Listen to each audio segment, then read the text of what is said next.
എനിക്ക് രാവിലെ എല്ലാവരും കൂടി പുറത്തിറങ്ങുന്നതിനെക്കാട്ടിയും രാത്രിക്ക് എല്ലാവരെയും കൂടെ പുറത്തെല്ലാം പോയി ഫുഡെല്ലാം കഴിച്ച് ആ ഒരു വൈബ് ഭയങ്കര ഇഷ്ടമാണ്.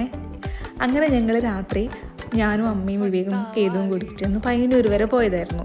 ഞങ്ങൾ നേരെ ബിറിയാൻ കോവിലേക്കാണ് കേട്ടോ പോയിട്ടുണ്ടായത്. ഞങ്ങൾ ഇടയ്ക്കെല്ലാം ഇങ്ങോട്ടേക്ക് വരത്തുണ്ട്, കുറച്ചധികം ദൂരം ഉണ്ടെങ്കിലും ട്രാവൽ ചെയ്ത് നമുക്ക് ഇഷ്ടമുള്ളൊരു സ്ഥലത്ത് വന്ന് ഇഷ്ടമുള്ള ഫുഡെല്ലാം കഴിക്കുമ്പം അത് വല്ലാത്തൊരു രസം തന്നെയല്ലേ. അപ്പോൾ ഞങ്ങൾ ഫുഡെല്ലാം ഓർഡർ ചെയ്തിട്ട് പിന്നെ കുറേ ഫോട്ടോസ് എടുത്തു.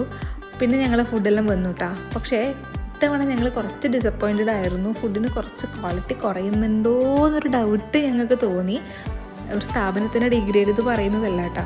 ഞങ്ങൾ ഇത്രയും ദൂരം ട്രാവൽ ചെയ്തിട്ട് ആ ഒരു സ്പോട്ടിലേക്ക് തന്നെ വന്നത് അവിടുത്തെ ഫുഡ് ഇഷ്ടപ്പെട്ടതുകൊണ്ട് തന്നെയാണ്. ഇതിന് മുന്നേയും പലതവണ ഞങ്ങൾ ഇവിടുന്ന് കഴിച്ചിട്ടുണ്ട്. പക്ഷേ ഇത്തവണ നമുക്ക് എന്തോ മിസ്സിംഗ് ആയിട്ട് തോന്നി. അപ്പോൾ ഇതൊക്കെയായിരുന്നു ഞങ്ങളുടെ ഇന്നത്തെ വിശേഷങ്ങൾ. എൻ്റെ വീഡിയോസ് ഇഷ്ടമാകുന്നുണ്ടെങ്കിൽ തീർച്ചയായിട്ടും ചാനൽ ലൈക്ക് ചെയ്യാനും ഷെയർ ചെയ്യാനും സബ്സ്ക്രൈബ് ചെയ്യാനും മറക്കല്ലേ. മറ്റൊരു വീഡിയോ ആയിട്ട് വീണ്ടും കാണാം. അപ്പോൾ ശരി.